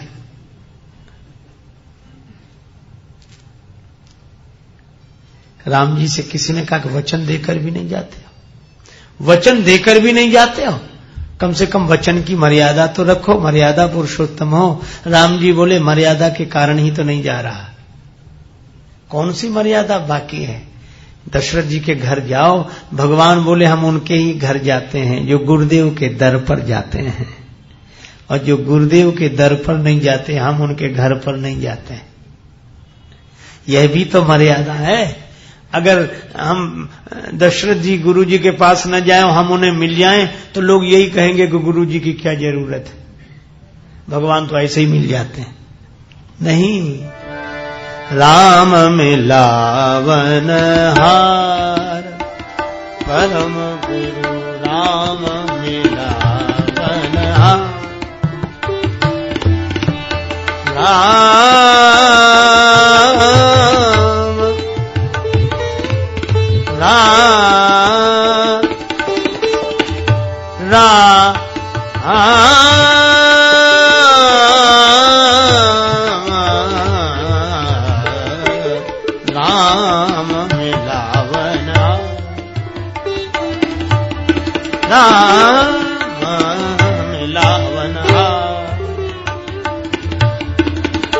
राम मिलावन हार मिलावन हार मिलावन। दशरथ जी गुरु जी के यहां गए तो उन्हें भगवान के पास नहीं जाना पड़ा, भगवान उनके पास आ गए। लेकिन एक बात है, मानस में ऐसी गुरु महिमा है अद्भुत। दशरथ जी को भगवान मिले गुरुदेव का सम्मान करने से। गुरु गृह गये तुरत महिपाला, चरण लाग कर विनय विशाला, चरण लाग कर विनय विशाला, तब भगवान मिले। और श्री राम एक दिन घर छोड़कर चले गए, दशरथ जी का घर छोड़कर चले गए। क्यों? राम जी के वन जाने के कई कारण होंगे, पर मुख्य कारण एक ही है, लीलावश ही सही, भ्रमवश दशरथ जी के द्वारा गुरुदेव का अपमान हो गया। कैसे? कहा कि जब राम जी को सिंहासन पर बिठाने वाले थे, युवराज पद दे रहे थे, तब दशरथ जी गुरु जी के पास पहले तो गए, बाद में नहीं गए। बाद में क्या किया? एक सेवक को भेजा कि जाओ गुरु जी को बुला लाओ। अच्छा चलो, मजबूरी भी रही हो कि हम गुरु जी कुछ कार्य में व्यस्त हैं, नहीं आ सकते, मजबूरी होती है, पर बात मजबूरी की नहीं है। तुलसीदास जी व्यंग करते हैं, गुरुदेव का अपमान हुआ। अपमान कब हुआ? बोले जब इधर अभिमान पैदा हो गया कि मैं अयोध्या का राजा हूं। इसलिए तुलसीदास जी यह नहीं कहते कि शिष्य ने गुरु को बुलाया, वे कहते तब नर नाह वशिष्ठ बुलाए। मनुष्यों के राजा ने बुलाया, किसे? वशिष्ठ को बुला लाना। अच्छा, अब वशिष्ठ जी की विलक्षणता देखो, तुरंत चल दिए। किसी ने कहा ये तो आपका अपमान है, और गुरु होकर थोड़ा तो वो रखना चाहिए। आप बुलाया और चल दिए, ये कोई तरीका है? ये कोई नियम है? वशिष्ठ जी ने बड़ा सुंदर उत्तर दिया। बोले अच्छा एक बात बताओ। क्या? बोले हम गुरु खुद बने हैं कि उसने बनाया है? बोले उसने बनाया। तो बोले उसकी दृष्टि में गुरु हैं, उसकी दृष्टि में गुरु हैं, और आज वो गुरु नहीं देख रहा, लघु देख रहा है, तो दृष्टि तो उसकी है, हमारा हम में कुछ नहीं है। वो गुरु देखेगा तो उसका कल्याण होगा, लघु देखेगा तो उसका पतन होगा। हमारा हम में हमारा कोई अभिमान नहीं है। हम न गुरु हैं न लघु हैं, हम तो जैसे के तैसे हैं, ज्यों के त्यों हैं। वृंदावन के सुप्रसिद्ध संत श्री उड़िया बाबा जी महाराज से एक बार किसी ने कहा कि आप लोग इतनी गुरु महिमा, क्या जरूरत है गुरु की? गुरु के बिना काम नहीं चल सकता क्या? बाबा कुछ नहीं बोले। तो उसने दोबारा पूछा कि हम आपसे ही पूछ रहे हैं। बाबा मुस्कुरा कर बोले कि तुम हमसे ये सवाल क्यों पूछ रहे हो? तो वो बोला जानने के लिए। बाबा बोले इसी के लिए गुरु की जरूरत होती है। आजकल लोग बहुत कहते गुरु बनाने की कोई जरूरत नहीं, गुरु की क्या जरूरत, और हम तो खुद ही गुरु हैं और भगवान ही गुरु हैं, और वो सब भावनाएं अच्छी हैं, लेकिन इस परंपरा का अवश्य पालन करना चाहिए। हमारे गुरुदेव कहा करते थे, जब तक आत्म लखे नहीं कोई सुखी न होई, और बिन सदगुरु के लखा न जावे भेष पंथ हो कोई। इसलिए एक सज्जन बोले, गुरुजी जो मंत्र देते हैं वो तो किताबों में लिखे। कई लोग किताबों से मंत्र इकट्ठे करके पूछते हैं, क्या दिया हो गुरुजी ने मंत्र, यही बताया हो, ये नहीं दिया होगा तो ये दिया होगा, ये नहीं, ये तो हमें पहले से पता है, उसमें क्या है, अब गुरु की कोई जरूरत नहीं। लेकिन एक बात याद रखें, फिर भी गुरु की बहुत जरूरत है। मंत्र तो वही है, लेकिन पुस्तक उस तक नहीं ले जाएगी। पुस्तक तो केवल पुस्तक है, उस दिशा में धक्का दे सकते हैं। अच्छा एक बात समझो आप, एक आदमी गया बाजार से कारतूस खरीद लाया, ले आया, मिल गए किसी तरह। अच्छा कारतूस तो ले आया, बंदूक नहीं थी उसके पास, तो वो क्या करे, कारतूस को ऐसे हाथ में ले और पत्थर की तरह फेंक कर दीवार पर मारे। बोलो कारतूस कारगर होगा? है कारतूस असली, दुकान बहुत बढ़िया है, और जहां से लाया वह भी ठीक है, हाथ में लेकर कारतूस दीवार पर पत्थर की तरह मारता है, तो थोड़ा बहुत पत्थर का ही प्रभाव भले ही पड़ता हो, पर कारतूस पूरी तरह कारगर नहीं होता। लेकिन दूसरे का ठहर, कारतूस तो सही है लेकिन ऐसे कारगर नहीं होगा। और जब वही कारतूस बंदूक की नली में रखकर चलाया जाता है तो पूरी तरह कारगर होकर अपना पूरा प्रभाव प्रकट कर देता है। मैं भी आपसे यही निवेदन कर रहा हूं कि ये कारतूस मंत्र की जो मंत्र हैं ये कारतूसों की तरह हैं, और ये किताबें दुकानों की तरह हैं। तो जैसे दुकान से कारतूस मिल जाते हैं, किताबों में मंत्र मिल जाते हैं, लेकिन याद रखें ये मंत्र तब तक कारगर नहीं होंगे। कब तक? बोले जब मंत्र रूपी कारतूस गुरुदेव की वाणी रूपी बंदूक से चलते हैं तब कारगर होते हैं, उसके पहले कारगर नहीं होते। इसलिए हमारे यहां यह परंपरा है, गुरुवर्य को अहम, तब गुरुदेव उपदेश देते हैं तत्त्वम असि, तब अनुभव होता है सोहम अस्मि। ये सुनना पड़ता है, गुरुदेव के द्वारा यह मंत्र सुनकर ही कल्याण होता है। इसलिए गुरुदेव की महिमा है, कभी उपेक्षा न करे, अपमान न करे। अरे जाने दो, भगवान के पिता है महाराज दशरथ, भगवान की बात जाने दो, भगवान के बाप के द्वारा अगर गुरुदेव का अपमान हुआ, गुरुजी में खुद का तो अभिमान था नहीं। राजा साहब ने बुलाया आपको, चलो, वशिष्ठ जी बोले चलो, आ गए। अच्छा दशरथ जी तब भी अपनी भूल सुधार लेते कि महाराज क्षमा करें, व्यस्तता इतनी और मैं नहीं आ सका, और आपकी बड़ी कृपा, न अभिमान से भरे थे। तो जैसे ही वशिष्ठ जी आए तब नरनाह वशिष्ठ बुलाए। गुरुजी ने कहा कहिए कैसे याद किया, कैसे बुलाया? वैसे बैठे बैठे, अरे आप एक काम करो, क्या? और राम जी के यहां चले जाओ, राम जी के भवन में चले जाओ, उनको कुछ उपदेश कर दो, जाओ। बोलो भाई, यहां गुरुओं का इस तरह उपयोग हो। अरे आप खड़े हो, चले जाओ ना, जल्दी जाओ, उन्हें जरा उपदेश कर दो। पर मान अपमान से परे हैं वशिष्ठ जी, तो चल दिए मुस्कुराते हुए। राम जी ने बात संभाली। श्री राम जी को पता लगा गुरुदेव वशिष्ठ आए।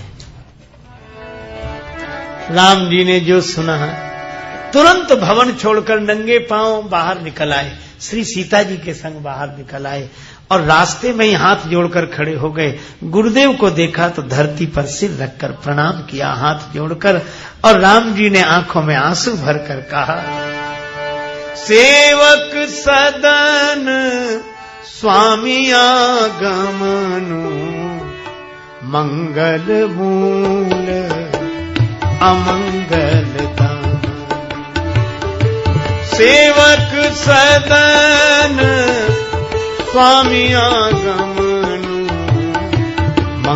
मंगल मूल अमंगल दान, मंगल मूल अमंगल दान।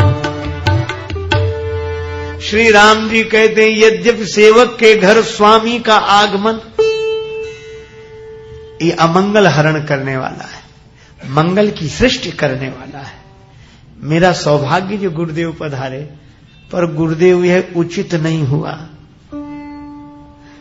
गुरु वशिष्ठ बोले, क्यों? उचित क्या था राम? राम जी बोले, उचित तो यह था कि राम को वहां बुला लिया होता। पिताजी मुझे आज्ञा देते कि जाओ गुरु जी के पास आशीर्वाद लेकर आओ, उपदेश लेकर आओ। तदपि उचित जन बोल सप्रीति, सिखइये नाथ कहिए असनी। राम को वहां आना चाहिए था। वशिष्ठ जी भाव विवल हो गए, नेत्रों में प्रेम जल भर आया।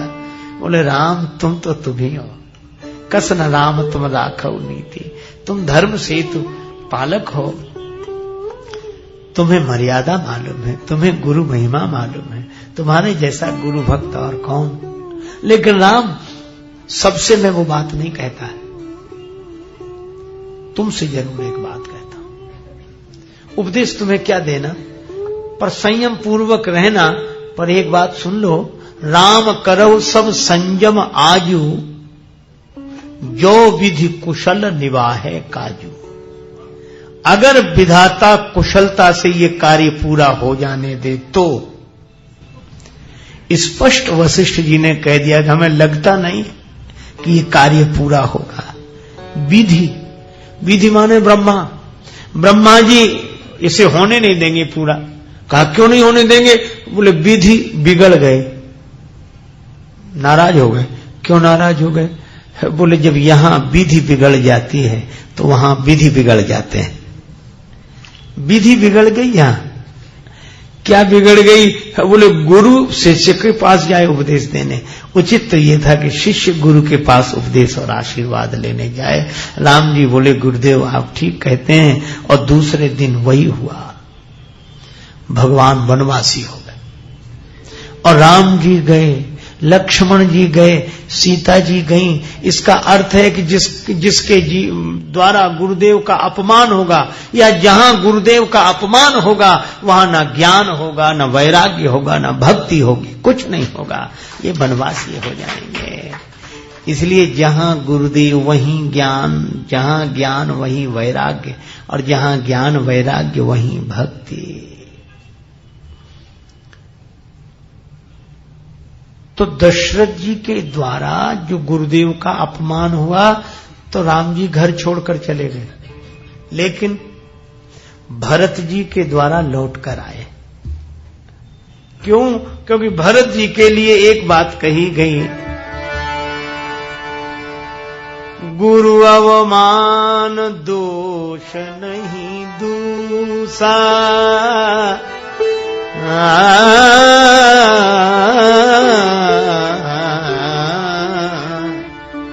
भरत जी के द्वारा गुरुदेव का अपमान नहीं हुआ। गुरु अवमान दोष नहीं दूसरा।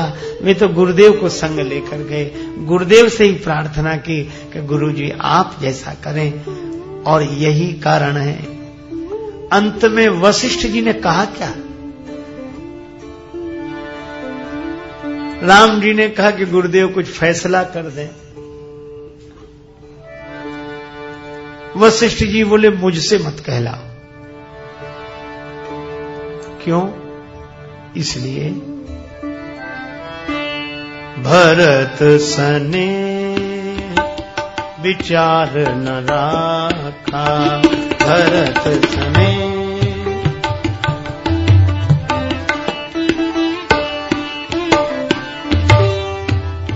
विचार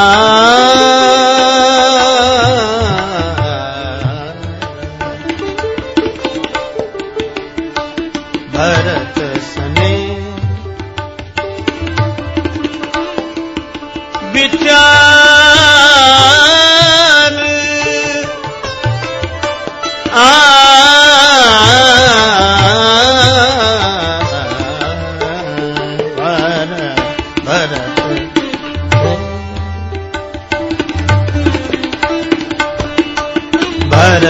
सने विचार न राखा भरत सने।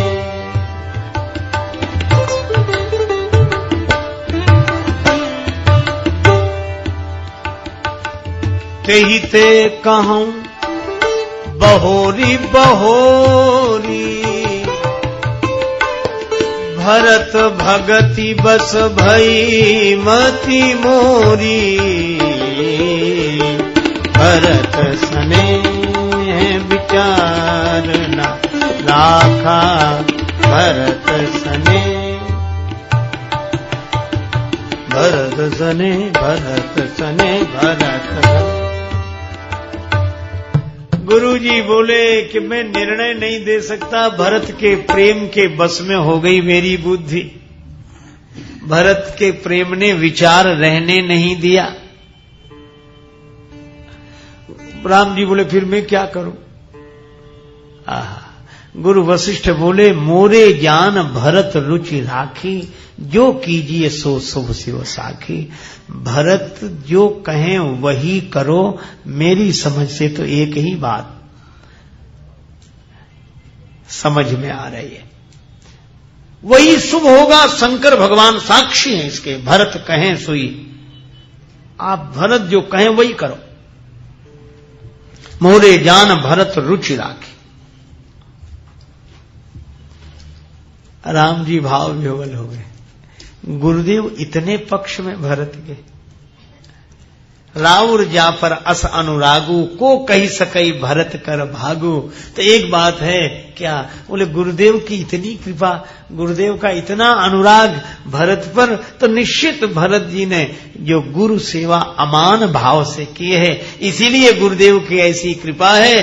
तो राम जी बोले अब मैं भरत के कहने से ही अयोध्या लौटूंगा। क्यों? बोले जब दशरथ जी ने के द्वारा गुरुदेव का अपमान हुआ तो मैं अयोध्या छोड़कर आ गया, और जब भरत जी के द्वारा गुरुदेव का सम्मान हुआ तो मैं अयोध्या लौट कर जाऊंगा। इसीलिए गुरुपद पंकज सेवा तीसरी भगति अमान। अभिमान छोड़कर गुरुदेव की चरण सेवा करना। क्यों? अंतिम बात इसलिए क्योंकि संत के भीतर भी भगवंत हैं, तो संत का संग भी भगवान की भक्ति। कथा में भी भगवान रहते हैं छिपे हुए, इसलिए कथा में प्रीति भी भगवान की भक्ति। और गुरुदेव को तो भगवान का रूप ही समझना चाहिए। भक्तमाल में कहा भक्ति भक्त भगवंत गुरु, चतुर नाम बपु एक, तिनके पद वंदन किए ना सही विघ्न अनेक। भगवान कहते हैं गुरुदेव को मेरा ही रूप समझो, उनकी चरण सेवा अभिमान रहित होकर करो तो मेरी ही भक्ति होगी। इसलिए गुरु पद पंकज सेवा तीसरी भगति अमान। ऐसे भगवान इन भक्तियों का वर्णन करते हैं, और इनमें से कोई एक भक्ति दृढ़ता से आ जाए तो किसी यत्न प्रयास की जरूरत नहीं। भगति करत बिनु जतन प्रयासा, संस्कृति मूल अविद्या नाशा। इसी के साथ वाक्य पुष्पांजलि भगवत चरणारविंद में अर्पित करते हुए चर्चा को विराम। बड़े प्रेम से लें प्रभु का पावन नाम। जय सिया राम जय जय सिया राम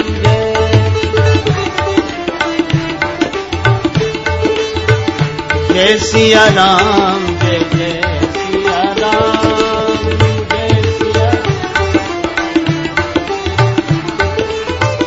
जय सिया राम जय जय सिया राम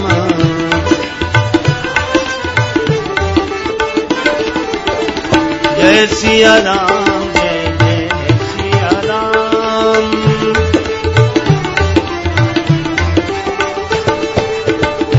जय सिया राम जय जय सिया राम जय सिया राम जय सिया राम जय जय सिया राम जय सिया राम जय सिया राम जय जय सिया राम जय सिया राम जय जय सिया राम जय जय सिया राम जय जय सिया राम। सिय सिय सुमिरत राम जू सिय सुमिरत श्री राम जुगल नाम राजेश जपि भगत लहे विश्राम। श्री सीताराम जी महाराज की, श्री हनुमान जी महाराज की, श्री तुलसीदास जी महाराज की, गुरुदेव भगवान की, सब संतन की जय, सब भक्तन की जय। जय श्री सीताराम, जय जय श्री राधे श्याम। नमः पार्वती पतये, हर हर महादेव।